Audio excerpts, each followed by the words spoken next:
Thank you all for joining. This will be sent out, it's going to be recorded and it will be sent out afterwards for you. And if you need any details on pricing or implementation, or if you've got any questions following the demo, just send them on to your account manager and they'll get them answered for you. But we're just going to hand over to Zoe now to do the demo for you. Over to you, Zoe. Thank you very much for the introduction, Tracy, and good morning, everyone. Thank you for being so prompt joining us this morning. So the subject of today's virtual insights is going to be Spindle Report Scheduler. Okay, so I'm from Draycir. Some of you may already know Draycir and or some of our solutions as well, but for those that don't, just so you know who we are, we had our 21st birthday on Sunday. Unfortunately, it was the company's 21st and not mine. But you can see from the slide just there actually how big we are. So we work with Sage in the UK and Ireland, but also on a much more global scale as well. So the sort of solutions that we offer is a whole range of different ones. So some of you might already have some of the solutions you can see on the screen just there. The one we're going to concentrate on is going to be Spindle Report Scheduler. Okay, so what is Spindle Report Scheduler? Clue's kind of in the name of it. So it's just a way and means of distributing any of your reports. And those reports are your standard Sage reports or even Sage reports that you've had customized as well. So everything is controlled within Sage 200 Professional. So whether we're creating a new schedule, editing a schedule, or just by enabling one that's already run and now want to re-enable it. What Spindle Report Scheduler isn't doing is the actual report itself. That's still done as you're doing it now. So still through the Sage Report Writer, that part of it is exactly the same. What this tool is actually doing is physically sending them out. So we've got lots of different delivery options because dependent on the type of report you want to schedule will depend how the person receiving it wants to actually receive it in what format. So it might be that they want something emailed to them. It might be that they need something physically printed off as well.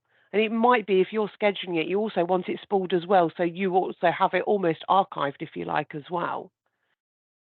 The actual report itself, of course, when we're sending it out by email, there might be lots of different criteria that different people want. And also, again, the format of what is being received by email can also be different.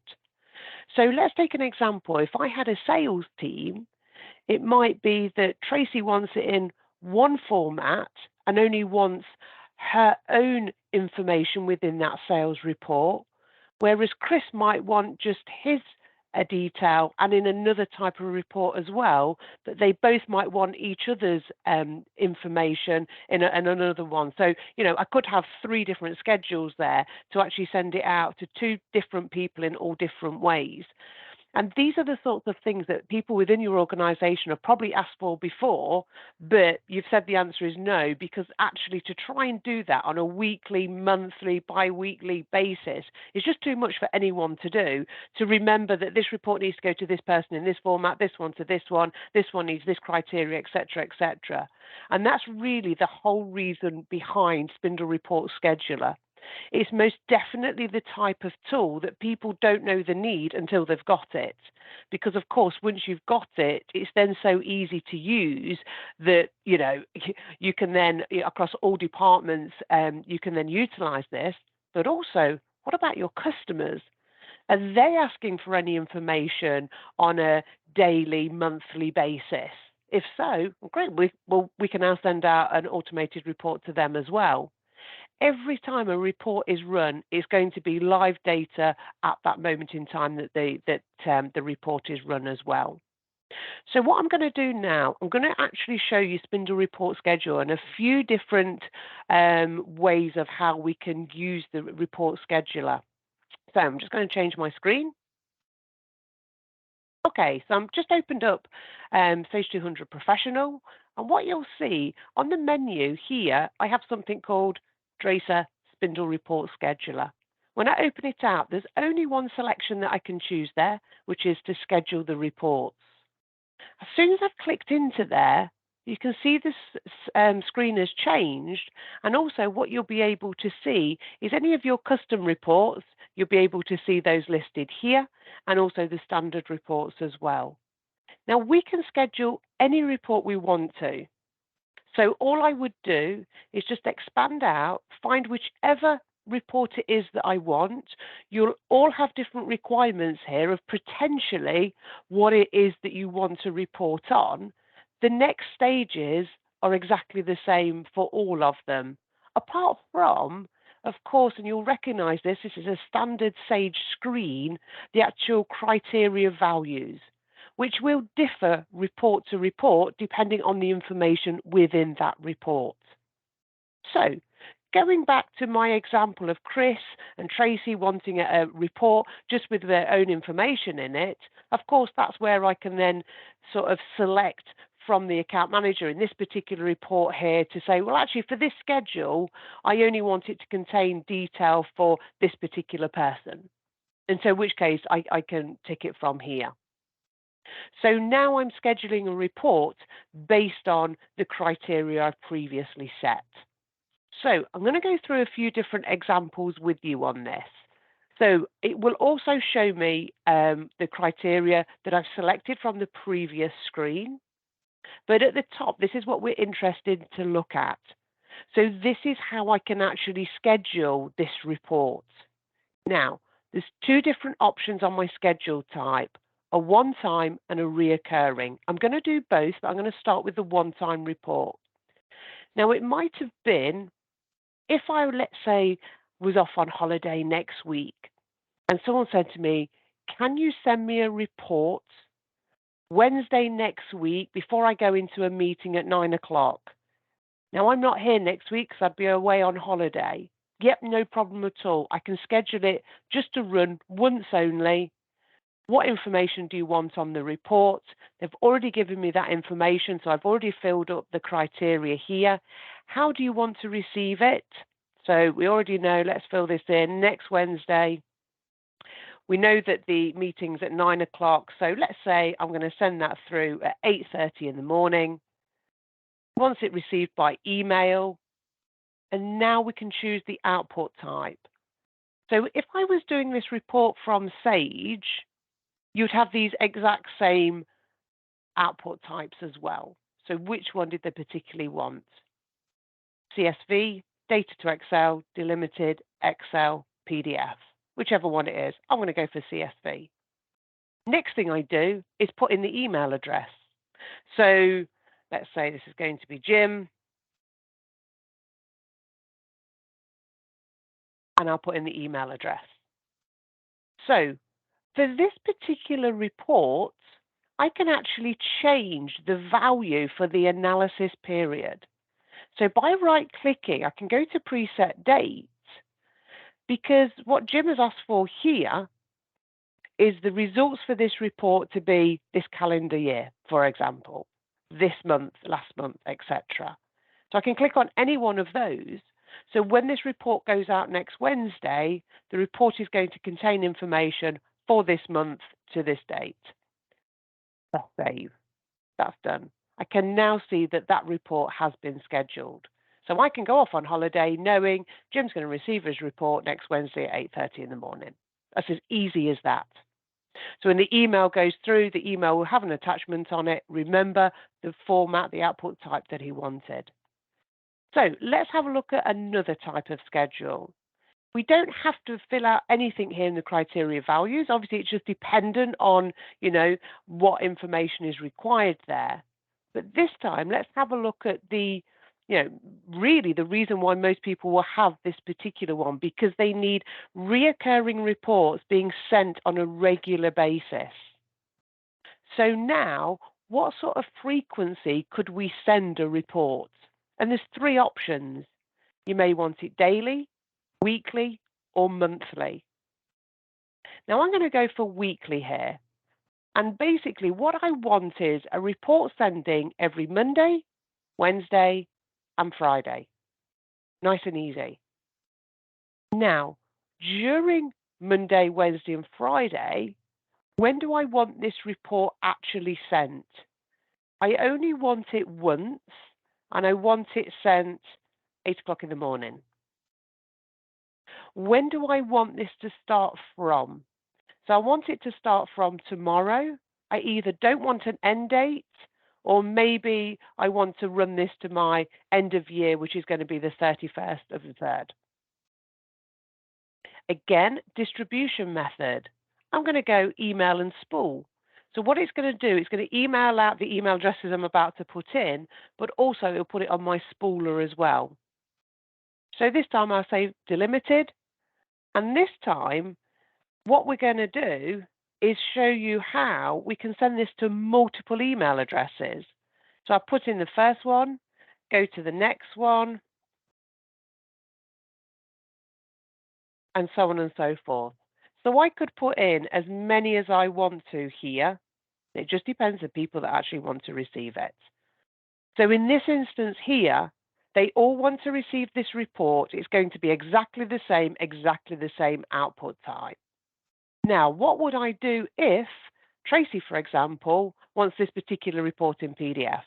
That's fine. I would just create an additional report with exactly the same information, but the only difference is the email would just have Tracy's details in it, and I would change it to PDF. So I would replicate the same one again, in fact. Preset date, so again, we would do that, press save, and that has been done. That's my second one. Now, depending on your organization and depending what it is that you're reporting on, there might be something that you actually want to report a lot of, throughout the day. So sometimes this can relate to things like stock and things like that as well. So what I might want to do is it could even be a daily report. And actually what I want to do, I want to create this report multiple times through the day because I want to keep a track of stock or whatever it is that I want to do. So now what I could do is say, I want this occurring every single day. I could have done it weekly, so on Monday, Wednesday, Friday if I want to. I can still do all of that. I'm just showing you all options.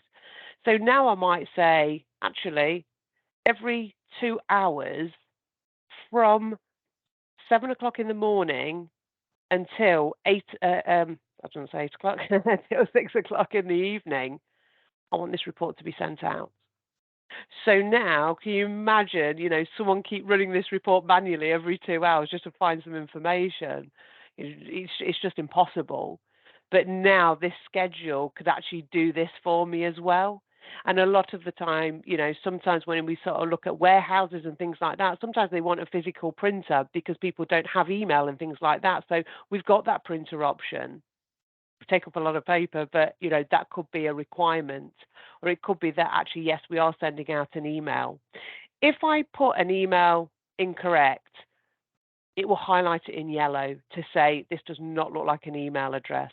So it is helping you along the way as you're filling in this data as well.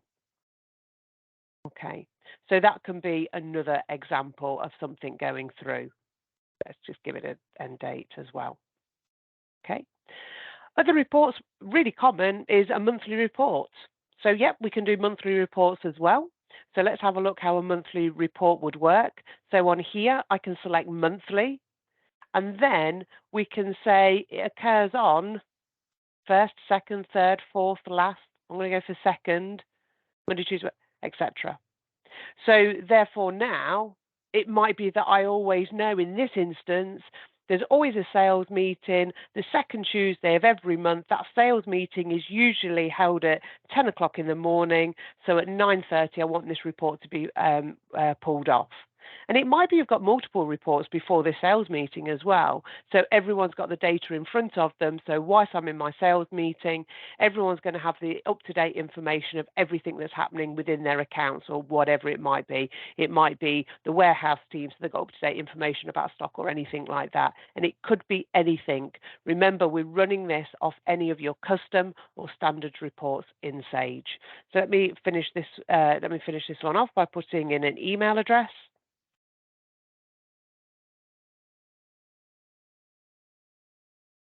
Let's change my preset as well and save that. So what I'm seeing on the screen now, so now I've done some of these, we can see what has you know, what scheduled reports are due to happen. Some of them have end dates, some of them don't have an end date because we're just running it. Now, when the end date has passed, it will disappear from this screen. Doesn't mean it's deleted, it basically means it's hidden. So what I can do is tick the boxes down at the bottom here, and now what you're seeing is all the other reports that I've previously run. Either it had an end date, so now it's come to its natural close, or actually I don't really need it at this moment in time, so I've switched it off. And you can see on the very end here where it says enabled, obviously what's ticked is live, if you like. What isn't ticked has been disabled for whatever reason. So what I can do is right click, I can delete it entirely or view or edit it. So nothing will delete completely unless you delete it. But what I might want to do is actually re-enable it. You know, so yes, I do now need this purchase order status report. I want to change it from daily to weekly because actually we only need it every Thursday, etc., etc., etc. I don't want it running every minute. Goodness me, that would be that would be a bit much. But you can do it if you want. So now I've changed that. So now as soon as I make this status live, I've enabled it. It's now back in as well. So hopefully that's given you a little bit of an insight. It's always the quickest demonstration I ever do. It's a really simple tool.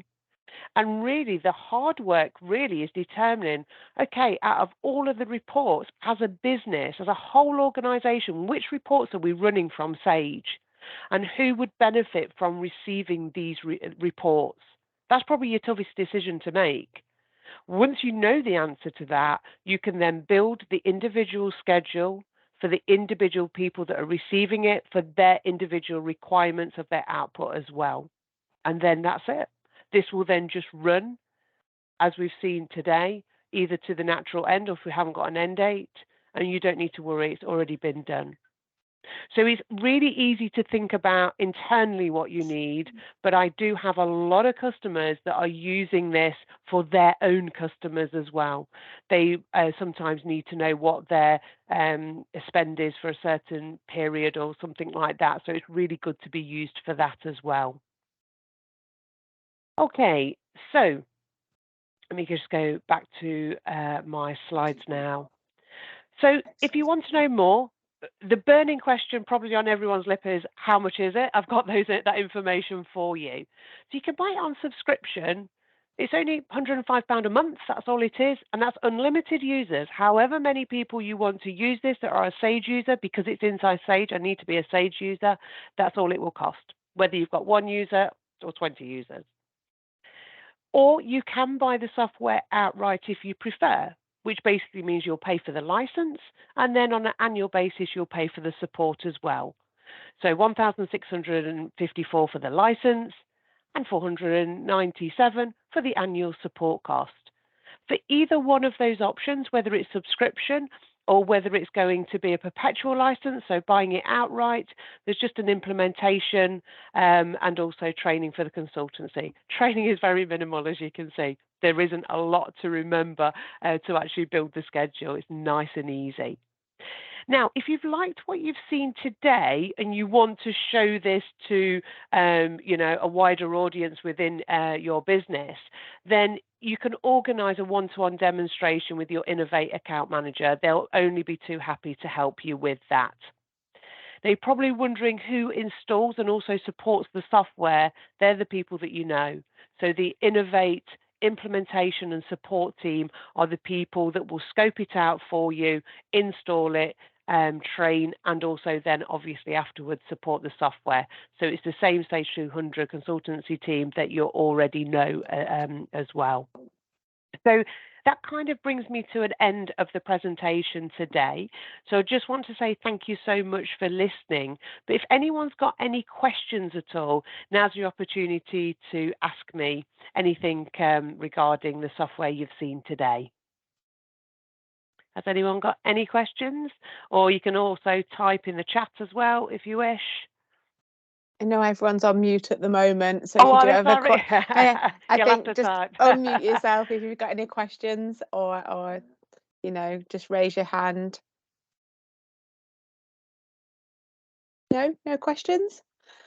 Okay, I think that's no questions. So thank you very much for doing the presentation, Zoe, and thank you all for attending also. I think you'll find from today it's, you know, a very flexible solution, a very inexpensive solution, and one that can, obviously, if you are sending any kind of reports out, you know, you can get them scheduled and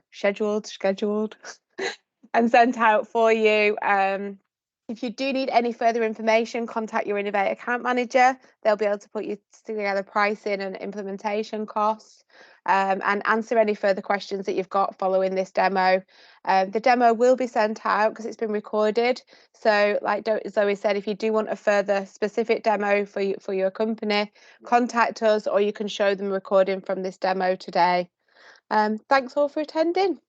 That's it from me, and thank you so much, Zoe. No problem. Thank you, Tracy. All Thank right. you. Thanks, everyone.